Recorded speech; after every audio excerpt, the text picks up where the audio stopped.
ஏதோ வாடிக்கையாக ஒரு அரசியல் கட்சிக்காரங்க பேங்குக்கு வெளியே வந்து கோஷம் போடுறாங்க, தயவுசெய்து யாரும் நினைச்சிடாதீங்க. இது நம்மளை ஒருத்தரையும் பாதிக்கக்கூடிய விஷயம். அதுக்காக தான் நான் நேரடியாக நானே வந்திருக்கேன். ஏதோ வாடிக்கையா அரசியல் கட்சி வந்து மைக்க பிடிச்சிட்டு போறாங்க, நம்ம எதுக்கு இதை கேட்கணும் அப்படின்னு அசால்ட்டா இருக்காதீங்க.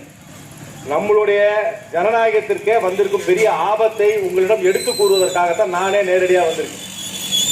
இந்தியாவில் எலக்டோரல் பாண்ட், அதாவது தேர்தல் பத்திரம் என்ற ஒரு முறையில் பெரிய நிறுவனங்கள் அரசியல் கட்சிகளுக்கு நன்கொடை கொடுக்கலாம் என்ற ஒரு திட்டத்தை மத்தியிலே ஆளும் இந்த இந்தி இந்துத்துவா பாஜக அரசாங்கம் ஒரு திட்டத்தை கொண்டு வந்தார்கள்.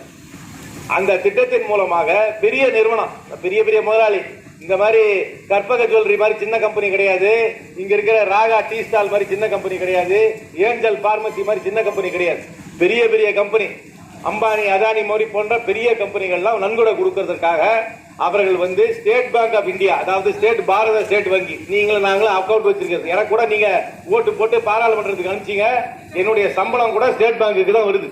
அதனால ஒரு வாடிக்கையாளர் என்ற முறையில கூட நான் இந்த போராட்டத்தில் கலந்துக்கிறேன்.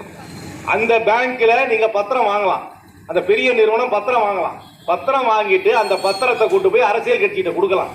யாரு பத்திரம் வாங்குறாங்க, யார் எந்த கட்சிக்கு எவ்வளவு கொடுக்கறாங்கன்ற கணக்கே யாருக்குமே தெரியாது. இந்த வகையில ஆயிரக்கணக்கான கோடி ரூபாய், ஆயிரக்கணக்கான கோடி, 1 ரூபா இல்ல 2 ரூபா இல்ல, 7000 கோடி ரூபாய்க்கு மேல பாரதிய ஜனதா கட்சிக்கு நன்கொடை வந்திருக்கு. இதை வந்து காங்கிரஸ் கட்சி காலங்காலமாக எதிர்த்து வந்துச்சு. இதுக்காக நாங்க உச்ச நீதிமன்றத்தில் ஒரு கேஸ் போட்டோம். எந்த கட்சி யாருக்கு, எந்த நிறுவனம் எந்த கட்சிக்கு நன்கொடை கொடுத்தது என்ற விவரத்தை சொல்ல வேண்டும். மக்களுக்கு தெரியணும் இல்ல.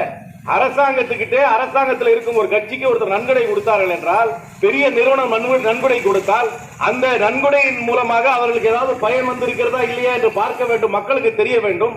அதற்காக அதை வெளிவிடுங்கள் சொன்னோம்.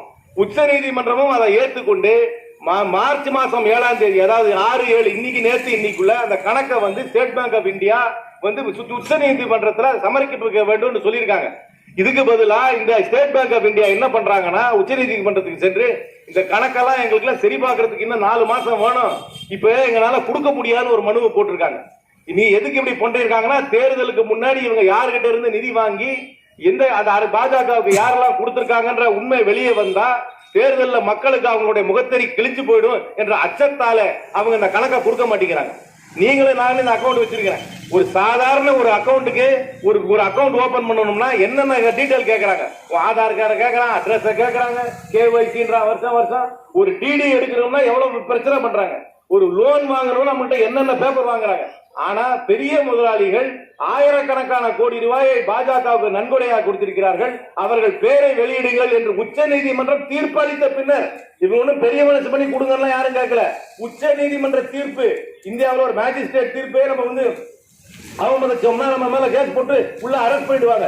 உச்ச நீதிமன்ற தீர்ப்பையே அவமதிக்கின்ற இந்த ஸ்டேட் பேங்க் ஆஃப் இந்தியாவை நாங்கள் வன்மையாக கண்டிக்கிறோம். பாஜகவோட கைகூலியாக இங்கு செயல்படும் ஸ்டேட் பேங்க் ஆஃப் இந்தியாவை நாங்கள் வன்மையாக கண்டிக்கிறோம். இந்த உண்மையை அவர்கள் வெளியிட வேண்டும். யாரிடம் இருந்து எவ்வளவு பணம் பாஜக வாங்கியது என்ற உண்மையை சொல்ல வேண்டும். யார் மீதெல்லாம் ரெய்டு நடத்தினார்களோ அவர்களெல்லாம் இந்த பாஜகவுக்கு நன்கொடை கொடுத்திருக்கிறார்கள். முழுக்க ஊழலிலேயே ஊறி இருக்கின்ற கட்சி பாஜக.